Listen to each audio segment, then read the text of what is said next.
Allora, siamo sempre qui, Carrer, do a lei la parola perché diceva che c'è... no, prima vediamo una slide che la commentiamo insieme, che è l'ultima slide, quando poterli richiedere con un esempio, al momento della liquidazione della pensione, pur in presenza dei requisiti reddituali, il titolare della prestazione non aveva compiuto l'età anagrafica prevista dalla legge per l'accesso al beneficio economico, per esempio maggiorazione sociale e il suo incremento. Questo è un esempio tipico, vero? Tipico, assolutamente tipico, perché questo accade in particolare nelle pensioni di reversibilità, che quando viene fatta la domanda di pensione di reversibilità, chi fa la domanda ha una certa età, gli spetta la pensione che è il 60% della pensione del dante causa, e dopodiché magari l'anno dopo compie i 65 anni o i 70 anni e non chiede la maggiorazione sociale, che invece in questo caso spetta, e quindi sono, per esempio,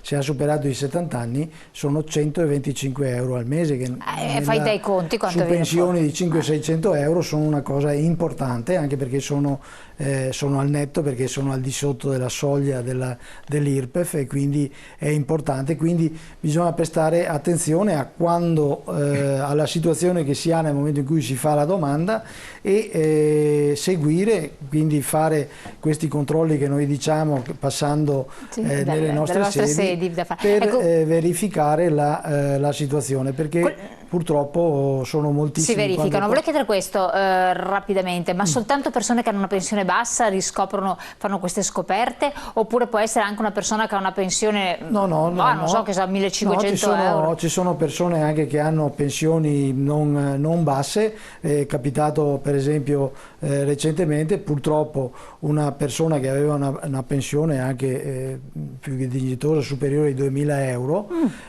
con la moglie a carico e un figlio che a seguito di un incidente stradale era invalido e che quindi non aveva, è a carico della persona, e in questo caso per esempio l'assegno familiare era di 168 euro al mese per la moglie e il figlio invalido, e ha avuto un arretrato di 12.000 euro. Insomma, non sapeva, è sempre un il signore non sapeva, pensando di avere una pensione medio-alta, insomma attorno ai 2.000 euro netti, pensava di non averne diritto, e invece avendo una persona a carico, un figlio a carico inabile, scatta una aliquota molto più alta, e quindi questo gli ha consentito di avere questa Quindi condizione. attenzione, non stiamo parlando non è solo un problema soltanto delle pensioni basse, è un problema dell'INPS, dai, diciamolo, certo, è un problema dello Stato. Abbiamo trovato l'altro giorno un pensionato, tanto per dire, che ha una pensione di 2.300 euro, non una pensione bassa, che aveva avuto il riconoscimento dell'amianto. Il calcolo che ha fatto l'INPS gli ha fatto il calcolo misto e non con sistema retributivo, perché non gli ha riconosciuto i 18 anni al 1996 per un mancato riconoscimento di 3 mesi di differenza.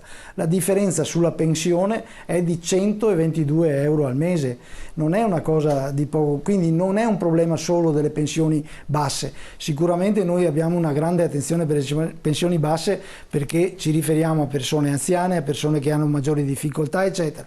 Però i controlli noi li facciamo su tutte le pensioni, anche sulle pensioni a calcolo, sulle quali troviamo o degli errori di calcolo da parte dell'INPS, oppure un'interpretazione restrittiva nel calcolo. Ci sono delle leggi che prevedono che nel caso in cui negli ultimi anni io ho fatto della cassa integrazione o della mobilità, il che mi abbassa la pensione, le norme dicono che vanno sterilizzati quegli anni e calcolata la pensione nella condizione di miglior favore. Mettiamo una slide sulle informazioni, per cortesia, della regia, contattaci, sì, prego. E quindi vanno calcolate le condizioni di miglior favore. Spesso l'INPS non applica questo principio, però se noi facciamo la ricostituzione e ci accorgiamo che c'è questo tipo di calcolo di minor favore, possiamo fare la ricostituzione e far avere i diritti alle persone. Assolutamente. Quindi siamo in chiusura, noi lasciamo sempre questa slide ferma qua che le persone prendono informazioni.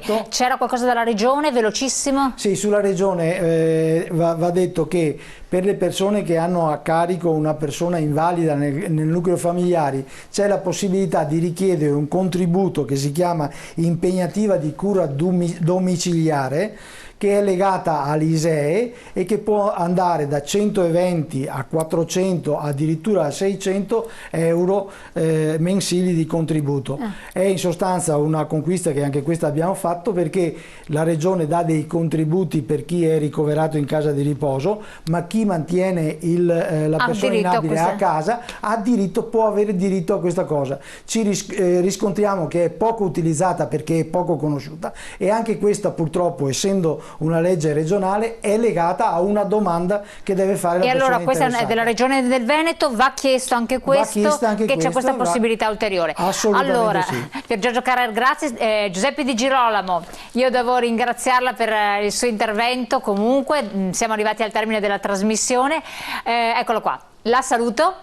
Grazie a voi. Grazie a tutti. Un saluto a tutti i telespettatori. Grazie ancora. Naturalmente, se avete problemi o quant'altro, le sedi dello SPCGL sono a disposizione. nelle nostre sedi. Perfetto, grazie ancora, buon proseguimento. Arrivederci a tutti. Arrivederci. Arrivederci.